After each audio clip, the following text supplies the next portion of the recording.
It's a new weekly challenge. It is in the dead of night. Now, our star hero is Abraham. Who else would you want leading the pack when it's all creepy and dark and you've got no idea what's around the corner? So he's the star hero. I'm thinking that probably having a ranged team is best, because that's, of course, what his leadership trait is all about. It's a fairly modest boost to damage, but it's still welcome. First mission, emergency evacuation, kill all of the walkers.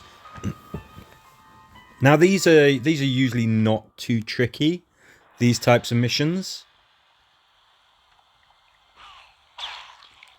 We start off with some walkers and more will appear. So how many turns does it take before we've got everybody who's going to be on screen on screen? It's fairly, this is, I don't think there's a ton of sort of strategy that you can really employ here. The walkers will appear, you knock them down like bowling pins. That's all you need to know. Oops. Good. Having multiple attacks is always welcome. So characters like Yumiko, Guardian Carol, like I've got there, you're getting multiple attacks with the benefit of Abraham's damage boost. That's it really, is, I mean, just stay put, shoot the enemies from a distance, let them come to you. It's pretty simple. You could always try mixing it up with characters like Connie, so that you've got loads and loads of charge points, Tyrese, so you can create those debuff circles that slow the enemy down. There's different strategies and ways and means of doing it, but for the most part, just some ranged characters. If things are getting really tricky, throw in some tools. Throw out a flare, distract some walkers so that you can focus on just one. Throw out a grenade so that you cause some extra damage. It's a mission that I don't really envision many people really getting stuck on, but if you do, just say so. And I'm sure that I or somebody else from the community will be able to help you with some advice. The pyre. Reach the exit. Okay. I think that what we're more interested in doing is slowing things down, so I'm going to go with the classic Blizzard Pistol Sea Stormer. Pretty happy with this. So the mission here is to get to the exit. I'm familiar with these missions. It does feel like it's been a while. So we've got a nice wide arc. That's probably not a bad thing. What we could do, maybe just kind of create ourselves a bit of a safe zone more towards the right of the map. And more walkers will come flooding out of the top left. So that's a problem. You're always going to have reinforcements coming out. But you know where they are. You can kind of pin them down. I'm wondering, let's see. We've got a threat counter. I'm wondering if more walkers are just going to come pouring out of that fire or not. Doesn't look like it, does it? Looks like a couple of extra ones come out of the fire, and then you've just got whoever's going to come in from the threat counter. So what you could do is you could keep this quiet, use silent weapons. There are even some silent assault weapons for Abraham, should you want him as the leader. You could throw out a flare, throw out the walker mask, wear some walker guts, use walker mic as a support. Whatever you need to do, use characters like Huntsman Darrell or Beta and just sneak past everybody. The mission is to get to the exit, not necessarily to kill everything. So if you're really struggling with, I can't put down enough walkers before I've got to try and get to the end, and then the threat counter ticks over, and then I'm really doomed. You might not have to kill everything. You just got to figure out a way to get past. So, you know, using those characters that can sneak by, using the faster classes, shooters and scouts, doing things to slow them down, like firing that lovely code orange rifle. There's options. You're not there to kill, you're there to escape. Midnight snack, collect the loot and get out. It's Pizza Boy Glenn. Just for the fun of it, really. Pouvoir flag is definitely, I think it's one of the most fun weapons, if not the most fun weapon at the moment, so that's why I'm using it. Okay, lots of walkers to say hi to.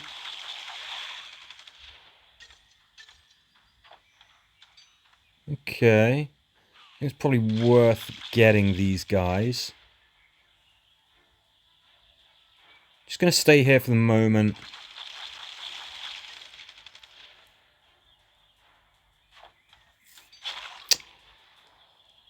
It is a shame that the pouvoir flag doesn't have, what is it, fast attack, whatever it is, which gives you an action back after you make a kill.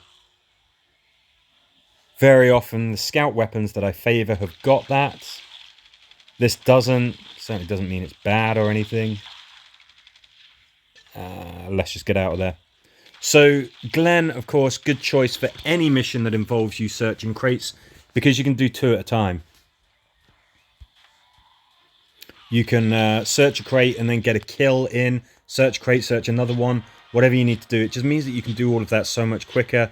Again, if you distract the enemies with Walker Mike, or you dress Glenn up in a pile of guts, or you use the Whisperer's Mask or a flare, he can get the job done, and then you can just get out, because again, it's not about killing everything, it's about just getting out.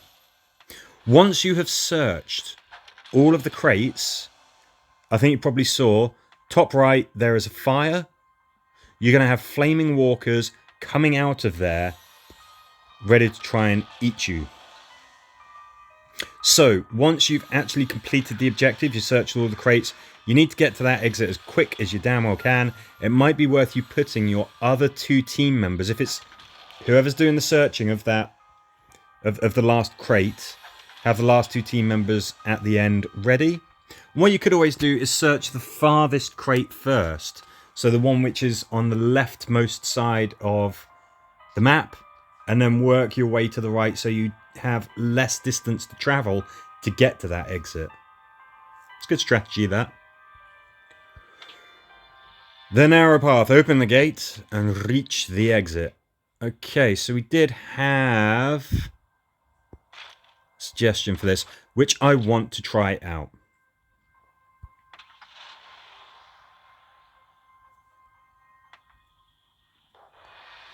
Yeah, so here we go. We've got that fuse box there. We've got all kinds of interesting stuff. We don't have a threat counter.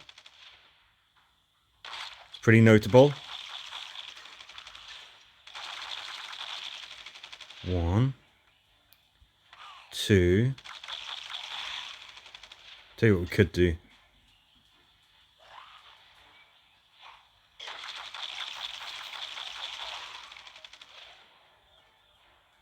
Okay, so now the suggestion was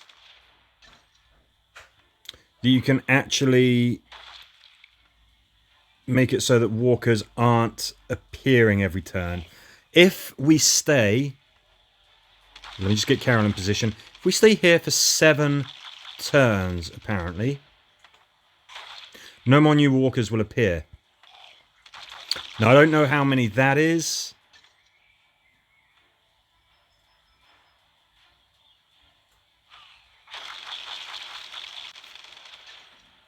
Okay, I'm still keen to try this little experiment.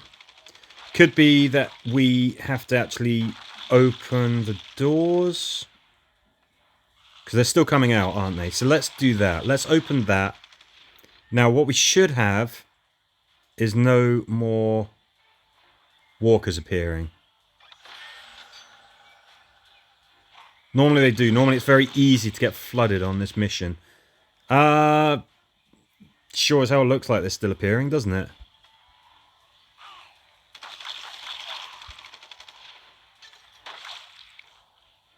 Let's see, if we stay here and we just keep on killing everything that's coming towards us, will they eventually stop spawning in?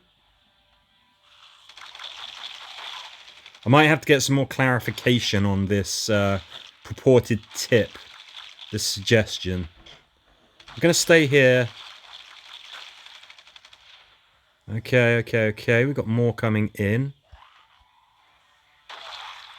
Because it'd be a wonderful little tip if that does work. Doesn't seem to be at the moment.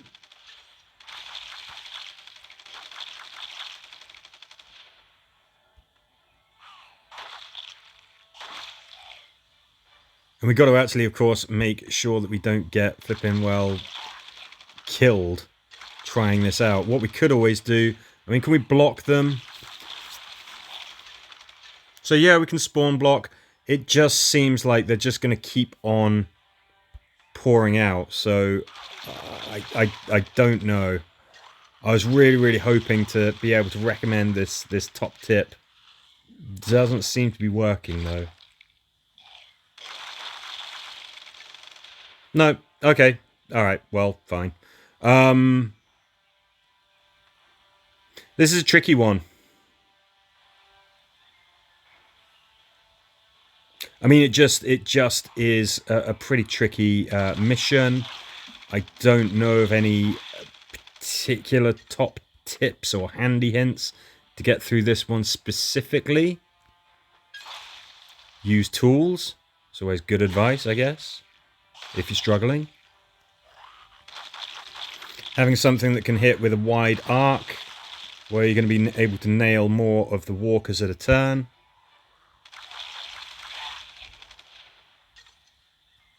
I mean, if anyone does have any suggestions or really does know, like, oh, actually there is a way to stop them from spawning, please do say so in the comments. That would be very welcome to know.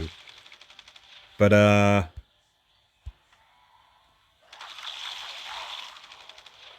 yeah, there's no threat counter, so I guess you can be as noisy as you want. That's kind of an advantage.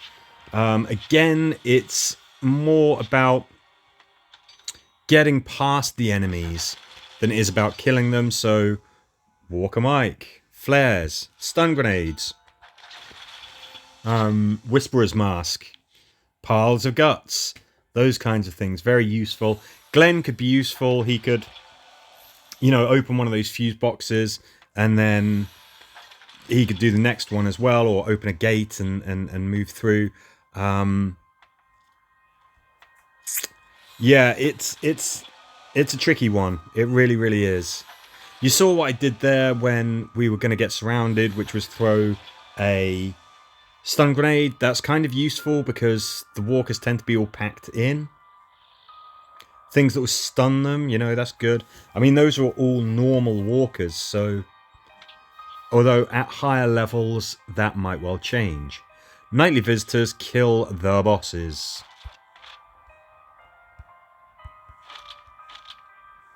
Okie dokie. Looks like we've got some tanks. So I'm bringing 2 incendiary weapons. Those just... You know, those can be really useful against particularly tough targets. Doesn't matter how tough they are. Everything's susceptible to fire. We've got a threat counter. So that's consideration. You got to think like, hey, look, am I comfortable making an absolute ton of noise? At this point, I kind of am.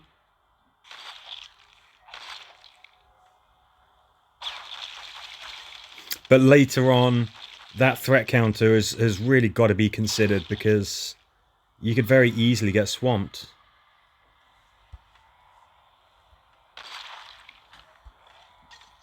Oh, where'd he go?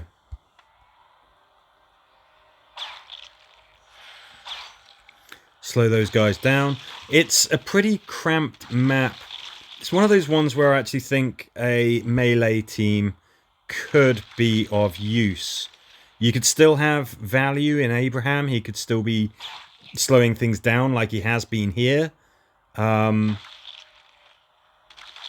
Obviously, his leadership trait is beneficial for ranged characters, but you can't sacrifice your ability to create a decent team just for the sake of trying to get some mileage out of the leadership trait of the star hero.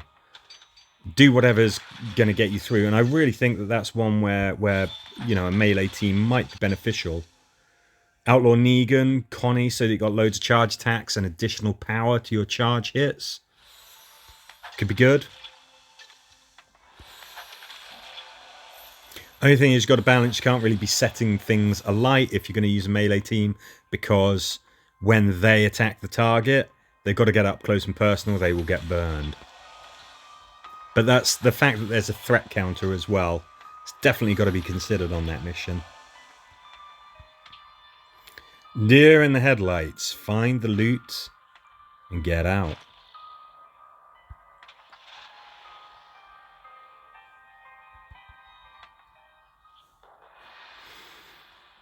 One, two, three, four, five, six. So what I'm gonna do, I think... Yeah, we're making some noise, I know. Hey, Io. Cat's come to join us, as she sometimes does.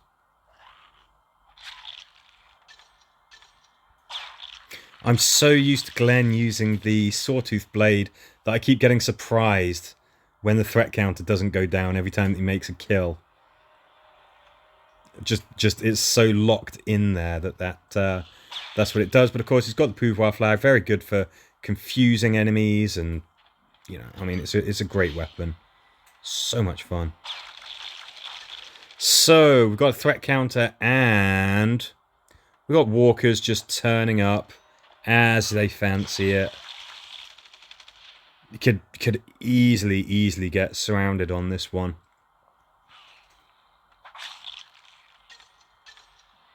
I'm not going to make any more noise just because we've got walkers coming in next turn, so let's just rely on the defensive shooting. Oh boy. Yeah, that's what we like. Confusion reigns supreme.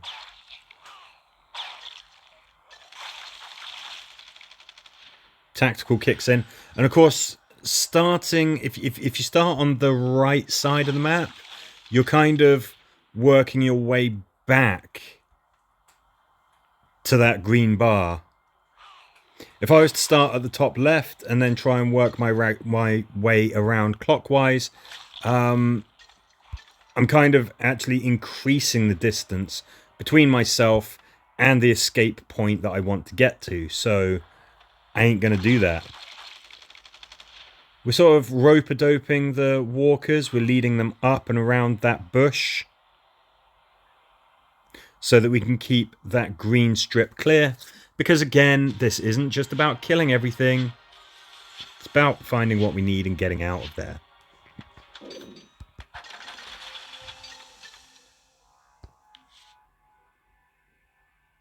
Okay, now are we back at the start? The one thing that you do want, of course, is you want to get at least 610 tokens. That is the maximum amount of, there you see them, seasonal event tokens that you can get from the weekly challenge. Of course, do the distance every time that you can with the distance reward booster on. Look out for the seasonal event token packages that you can buy from the trade goods shop, and also look for whatever your daily challenge is. Yeah, there you go. Kill walkers 75.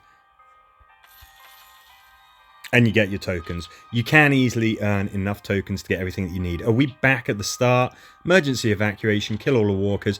There you go, the dead of the night. Try not to be afraid of the dark. And if you do have any tips or any questions, then please just get in touch on the comments. I'm sure people would love to hear it. Good luck to you and your guild on this weekly challenge, and as ever, thank you for watching.